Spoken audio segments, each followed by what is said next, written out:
Forced labor, malnourishment, corporate punishment, medical neglect, psychological pressure. These are all conditions you might expect as a prisoner in the infamous Soviet Gulag. It's certainly not what you'd picture in a modern-day prison system on the European continent, but some 30 years after the fall of the Soviet Union, conditions like that still exist in Russian prisons.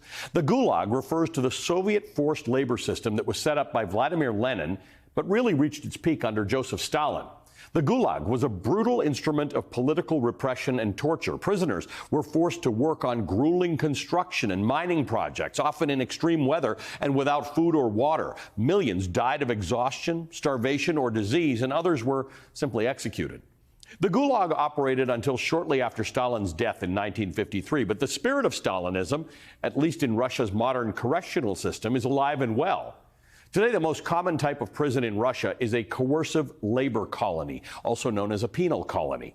Last year, Reuters spoke to 6 former inmates and prison inspectors who described the grim conditions inside those penal colonies. They told Reuters of, quote, regular beatings by guards, sexual assault, and severe pressure. They said prisoners' personal medical supplies are routinely confiscated on their arrival in prison. Convicts have to be gravely ill before they're admitted to the medical bay, and medical staff do little more than hand out painkillers.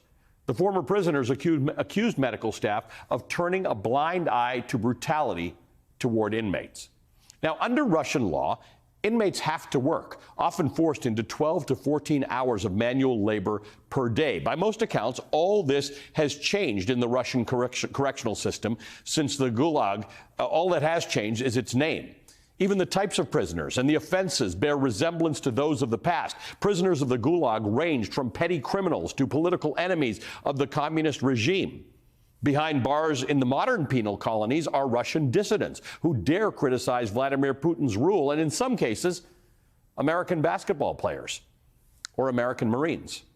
The WNBA player Brittany Griner spent 10 months in Russian detention. She spent about 1 month of that in a labor colony. Right now, the extent of the conditions that Griner faced while imprisoned is yet unclear.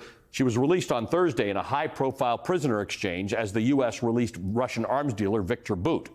The 6'9" athlete's crime was possession of a vape cartridge containing cannabis oil. As for Viktor Bout, once nicknamed the Merchant of Death, he was serving a 25-year sentence for conspiring to sell tens of millions of dollars worth of weapons, which American officials say were to be used against Americans. The crimes do not stack up. But it was the deal that the Biden administration felt it needed to make in order to get Griner out of Russia. And now an American is free from serving a sentence in inhumane conditions on trumped-up charges. There remains another American wrongfully imprisoned in Russia. Paul Whelan is a former Marine turned corporate security executive. In 2018, while in Russia for a wedding, he received a flash drive from an acquaintance.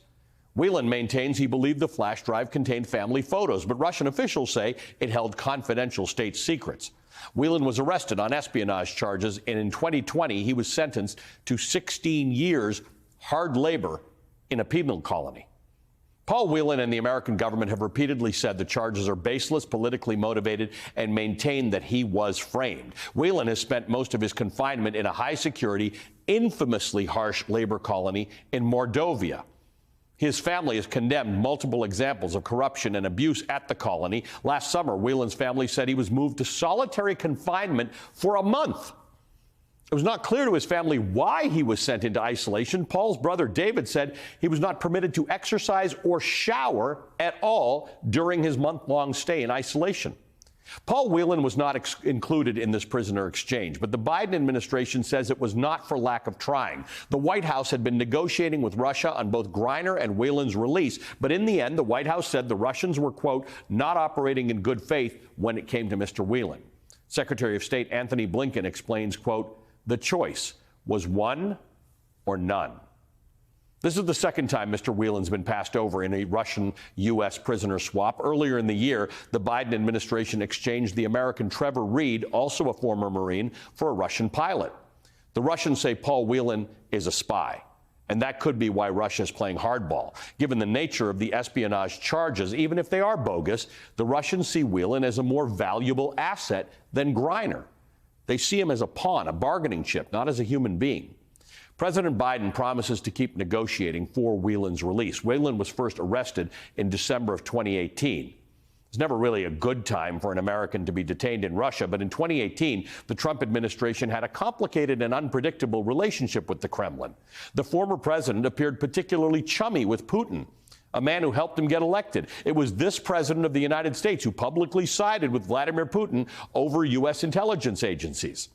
Now, throughout his captivity, Paul Whelan and his family begged President Trump to do something, anything.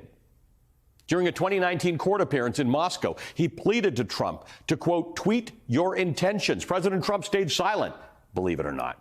He ignored Paul Whelan and his case in 2018, in 2019, and in 2020 when he was still in office. A review of public databases of Mr. Trump's tweets and public remarks by The Independent revealed that Trump did not utter Paul Whelan's name a single time while he was held captive under his watch. And this week, right on cue, Donald Trump chimed in. He wrote on his social media platform, Truth Social, why wasn't former Marine Paul Whelan included in this totally one-sided transaction? He would have been let out for the asking. What a stupid and unpatriotic embarrassment for the USA.